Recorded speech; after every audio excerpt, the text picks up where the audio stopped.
Johnny Talk Sports here with the Week 6 NFL predictions. Last week, for the fourth consecutive week, I had at least 10 picks correct. So there's still one game to still be played, and that is the Bills and the Titans. I have the Bills winning that one tonight, so we'll see how it plays out. So let's get into the Week 6 NFL predictions. Now, with there being no Thursday night football game this week, we start off with the Sunday games, and the first game of the week is the Houston Texans and the Tennessee Titans. Now, the Titans are playing tonight, so I think that right away, the advantage here goes to the Texans, and I think they're going to be able to utilize the small advantage they're going to have over the Titans. Now, this could go either way, really. The Titans, they could win in their heroic fashion that they have done all season long by Steven Gostkowski with a field goal. But I just think with this shorter amount of rest than the Texans, because for the Titans, playing a game coming off of a Tuesday night game and then going into Sunday afternoon, really not much time to rest, only about 5 days. But I will take the Texans in this matchup. I just think that with them coming off their first win of the season last week, I think they're able to really carry some momentum with that win and advance that to more wins. Getting their first win of the season under interim head coach Romeo Crennel. I think that there's going to be a new confident Texans team. And I think they're going to go 2 in a row here. I think that Deshaun Watson is going to be able to utilize Will Fuller and Brandon Cooks in this passing game. In fact, I think the Texans, they could win this by at least double digits. I mean, the Titans, they haven't done anything this season where I can believe that they would have a chance of winning by at least double digits. So I think the Texans win by at least 10 here. Next, we have the Bengals and the Colts. The Bengals were pretty much shut out last week against the Ravens. They did get a field goal in the last minute of the game to avoid the shutout, while the Colts, they're recovering from a loss against the Browns. While the Browns, I think they are a real team at 4-1 for the first time since, 90, 99 or 97, 94. Either way, since the 90s. I think this is going to be a game where it could be low scoring. I think it's going to be in that neighborhood of 19-13. I was really hoping in the preseason, I was hoping that we would see a receivers duel between A.J. Green of the Bengals and T.Y. Hilton of the Colts. But unfortunately, both of those receivers have underperformed this season. I mean, even A.J. Green, I believe, is requesting a trade if he hasn't already. I'm going to take Indianapolis to recover from last week's loss against the Browns and win a pretty much low-scoring game because Phillip Rivers has definitely underperformed so far this season. In fact, I would say that Phillip Rivers is the biggest disappointment of 2020 so far, at least on the AFC side of the football. But I think 19-13, Colts will get the win. Next, we have the Falcons and the Vikings. The Falcons fired Dan Quinn and Thomas Dimitroff this past Sunday night after an 0-5 start for the first time since 1994.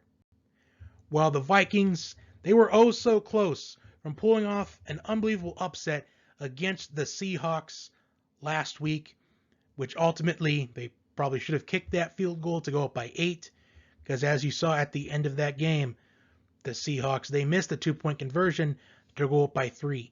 So huge difference there for the Vikings. Now, the Vikings have had the Falcons' number in recent years.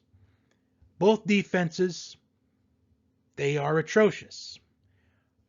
I think that Adam Thielen and Justin Jefferson will probably get 100 yards each on this Falcons secondary. At least is the potential of what will probably happen. For the Falcons, Calvin Ridley got back into the passing game for the Falcons last week after not having a single catch against Green Bay on Monday Night Football. While Julio Jones, he missed last week. I think if Julio Jones comes back into this lineup, I think it's going to open up the Falcons' passing game a bit, especially with Todd Gurley being quite successful in the last couple of weeks in the running game. The running game for the Falcons has seemed to have gotten better these past couple of weeks. So I'm going to take the Falcons in this one. This is going to definitely be a high-scoring game. I think it's going to be one of those games where it's the first to 30 wins. I think that's going to be the Falcons. I think the Falcons pick up the win here, 31-28. They get their first win of the season for interim head coach Raheem Morris. Next, we have the Broncos and the Patriots. Now, this game was postponed last week due to the 2020 circumstances.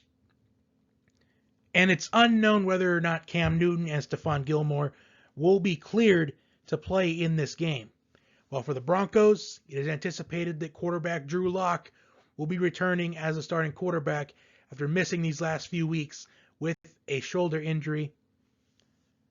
And I think this is going to be a low-scoring game, kind of like the Bengals and the Colts. I think the Patriots will win this game. It's uncertain if it's going to be Cam Newton at quarterback or if it's going to be Brian Hoyer or it's going to be Jarrett Stidham. But I think the Patriots, they'll still find a way. I just think it's going to be low scoring. I think the Broncos defense will be able to keep Denver in the game from start to finish. But in the end, I think the Patriots win this game 17-10.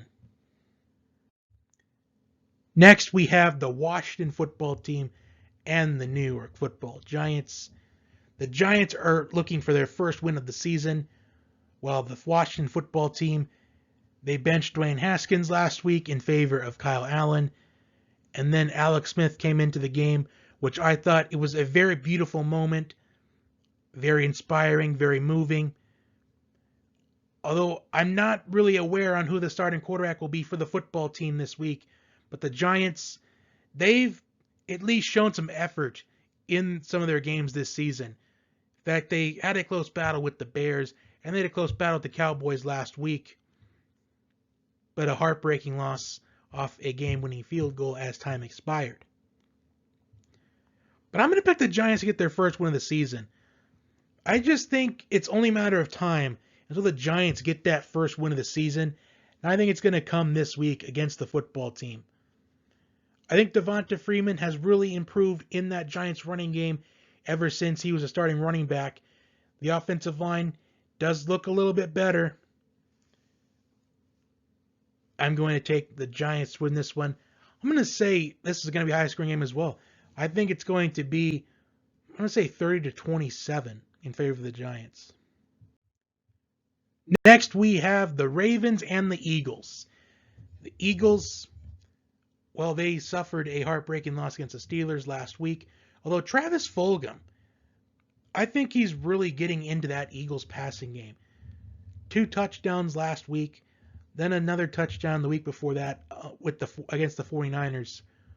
While the Ravens, Lamar Jackson has seemed to be struggling a little bit statistically, but at least the Ravens are winning games.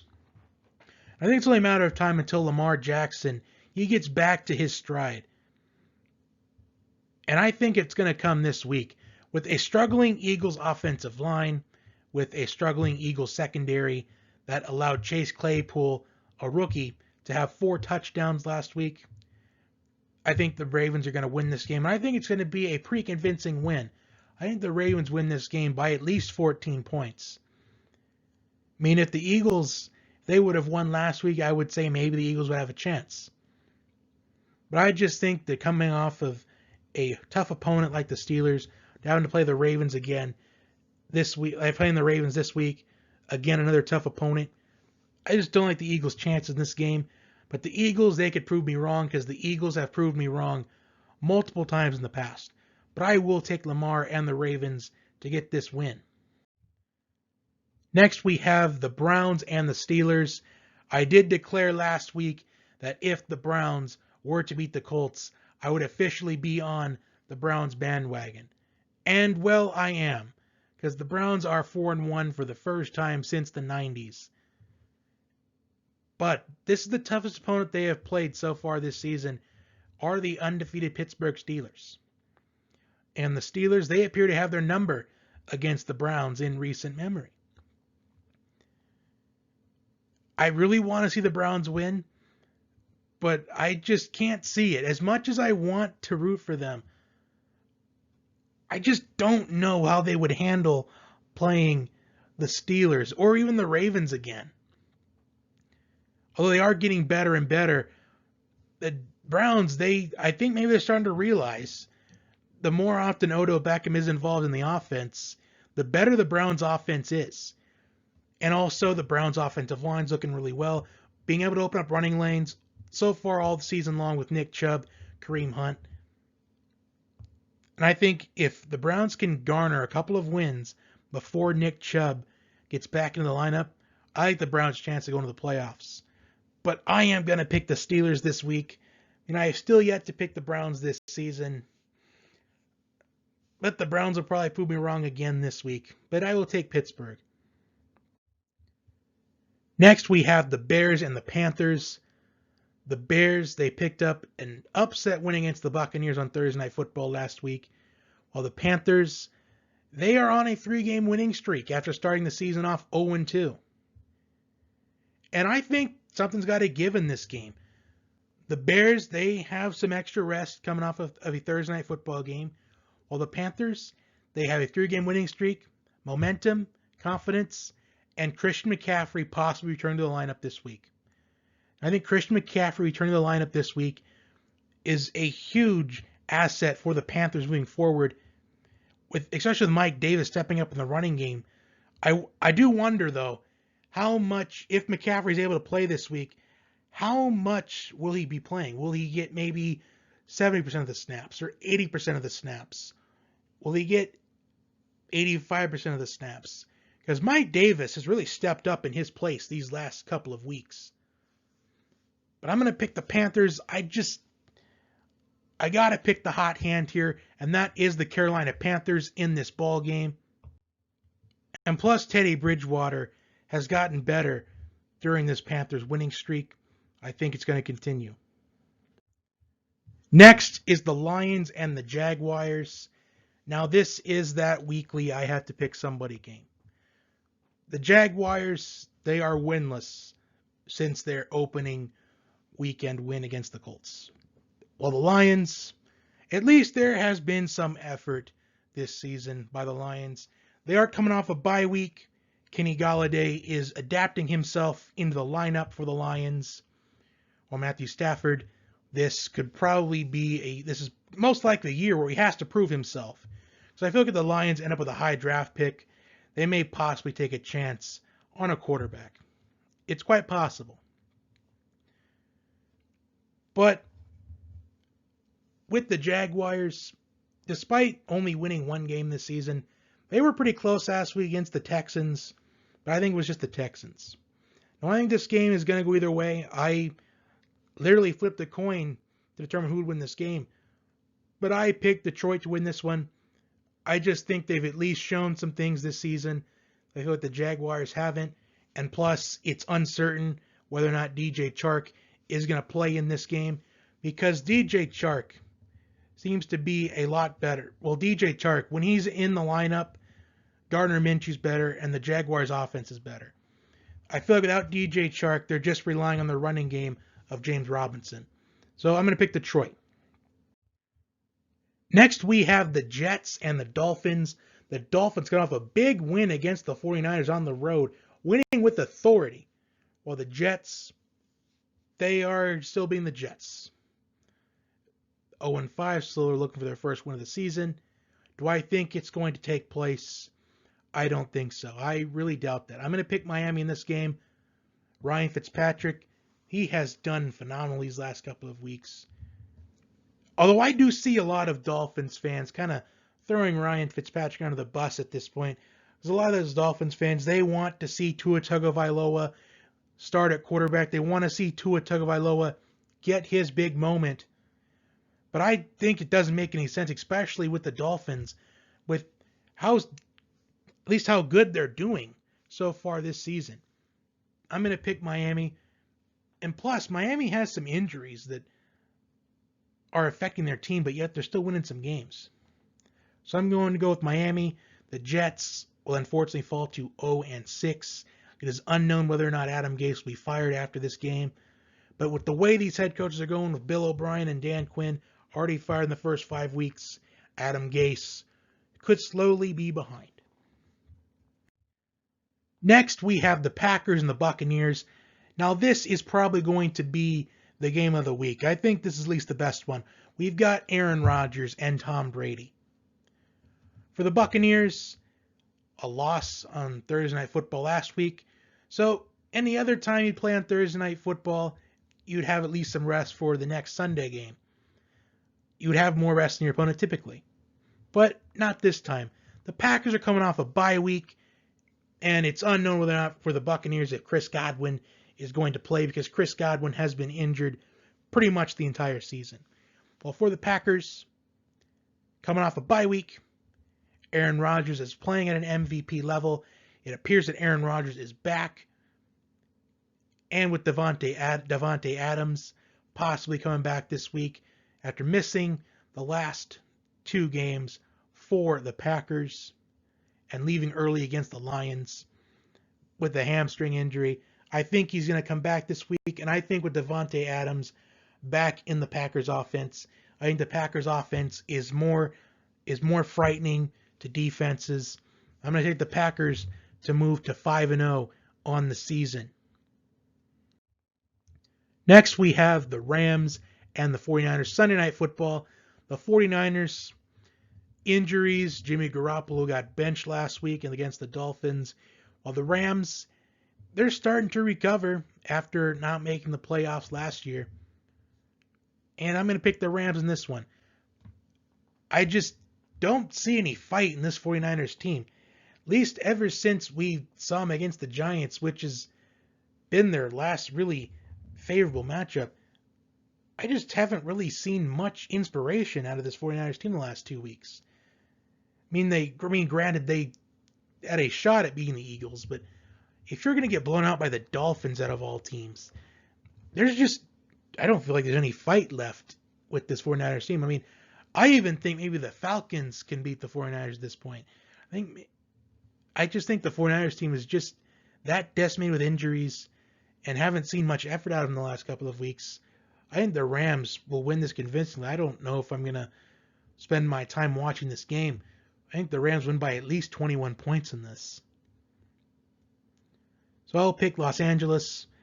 Unfortunately, we couldn't get the Packers and Buccaneers for Sunday Night Football, but that's okay, though. We have 2 Monday games. This is a borderline Monday afternoon game between the Chiefs and the Bills.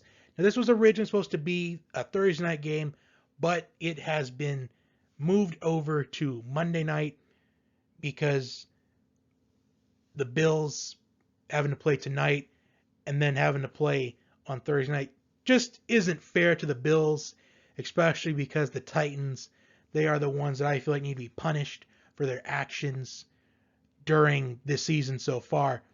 So I applaud the NFL for that by not making the Bills play tonight and then back again on Thursday night. I applaud the NFL for that. Much respect for them being able to adapt to a change like this. And I'm interested to see this matchup. The Chiefs are coming off a loss against the Raiders, while the Bills, they are undefeated as of this moment, and I think they'll beat the Titans tonight. And the Bills, they seem to be one of the few teams in the league that is complete. I feel like the Bills are the only team, at least that I can think of the top of my head, that has a good offense and a good defense. I would say maybe the Saints could be debated into that. I think the Saints improved last night against the Chargers on Monday Night Football. I just think maybe when Michael Thomas gets back in the Saints offense, I think they'll be one of those teams that could still be a favorite to represent the NFC in Super Bowl 55. I think maybe the Ravens could be one of those teams that feel complete on offense and defense. The Packers defense, it might improve, though it's not really the best defense in the National Football League. I think it's kind of middle tier at this point. Maybe the Rams, if they step up. But I'm going to pick Kansas City in this one. I just can't see a Kansas City team underperforming 2 weeks in a row. I think maybe the Bills, it's going to be a huge test for them to see how good of a team that they are. Because could they be better than what we think they are? I'm wondering. But I will pick Kansas City in this matchup. And for our final game of the week, Monday Night Football, the Cardinals and the Cowboys. For the Cowboys, to describe it, to be just a devastating injury to Dak Prescott would be an understatement. I mean, that injury just looked really terrible, and I hope for a speedy recovery for Dak Prescott. I mean, even if you don't like the Cowboys, you hate to see an injury like that, especially with a player and an athlete that gave so much heart to the organization. For Dak Prescott, there was already enough pressure on him just being the Dallas Cowboys quarterback, because the Cowboys fan base, I would say, is the most demanding fan base, not only in the NFL, not only in football, but I think in all of sports in general. And that's saying something. Now, the Cowboys are going to roll with Andy Dalton as the backup quarterback. But I will say this. Now, I'm going to make a bold prediction for this. I think if Andy Dalton, if he underperforms in these next two games and the Cowboys really struggle, I could definitely see the Cowboys possibly trading for a quarterback at the trade deadline. I mean, Arthur Blank came out yesterday and said, as far as Matt Ryan and the future of the Falcons, he said, we'll have to see. I could definitely see Matt Ryan maybe being traded to the Cowboys, especially if Andy Dalton underperforms these next couple of weeks. I could also maybe see the Cowboys maybe trading for, let's just say, for example, maybe they could trade for possibly maybe Dwayne Haskins. Because Dwayne Haskins got bumped to the number 3 quarterback on the depth chart, but I really don't know if the Washington football team would really want to deal a quarterback, especially someone they drafted in the first round, to a division rival. So maybe that's not as realistic. But the Cardinals, Kyler Murray, I think he's going to be an X factor in this matchup. I'm interested to see this matchup to see how good Andy Dalton could do with this Cowboys offense. The Cowboys seem to do a lot better in AT&T Stadium. Amari Cooper seems to do better. Although Amari Cooper, he was pretty limited in that Cowboys passing game last week. It was mainly CeeDee Lamb that really stepped up with that Cowboys passing game. Well, in the passing offense, at least. But I'm going to take the Cowboys to win this matchup. I just think that the Cowboys they're motivated to win this, not only win this game, but really win the rest of the season for Dak Prescott. But the question is, how will Andy Dalton do for the rest of the season? Because with an injury like that to Dak Prescott, it's going to make some teams a little bit apprehensive about giving him a contract. Now the Cowboys, they're probably pretty apprehensive now to give him the contract that he is desiring. I feel like he proved himself. I think without him, the Cowboys lose every single game by at least 24 points. I think he has that much of an impact on the franchise. So the Cowboys probably apprehensive to give him the contract. Maybe other teams, they're apprehensive to sign him if Dak were to become a free agent. I mean, it's reasonable to be apprehensive because most of the time when we see quarterbacks with devastating injuries, they don't seem to come back from them. I mean, just look at RG3, for example, in his rookie season. And he was doing so well as a rookie. But then once he got injured, once he had that devastating injury, he never really got back to his old self. And I hope that's not the case for Dak Prescott, because Dak Prescott, I think he's a likable quarterback. I just think that there's so much pressure on him being the Cowboys quarterback. But I will take the Cowboys to win this week. And that is my Week 6 NFL predictions. So to review, I like the Texans, Colts, Falcons, Patriots, Giants, Ravens, Steelers, Panthers, Lions, Dolphins, Packers, Rams, Chiefs, and Cowboys this week. Like, share, and subscribe. And I will talk to you next time.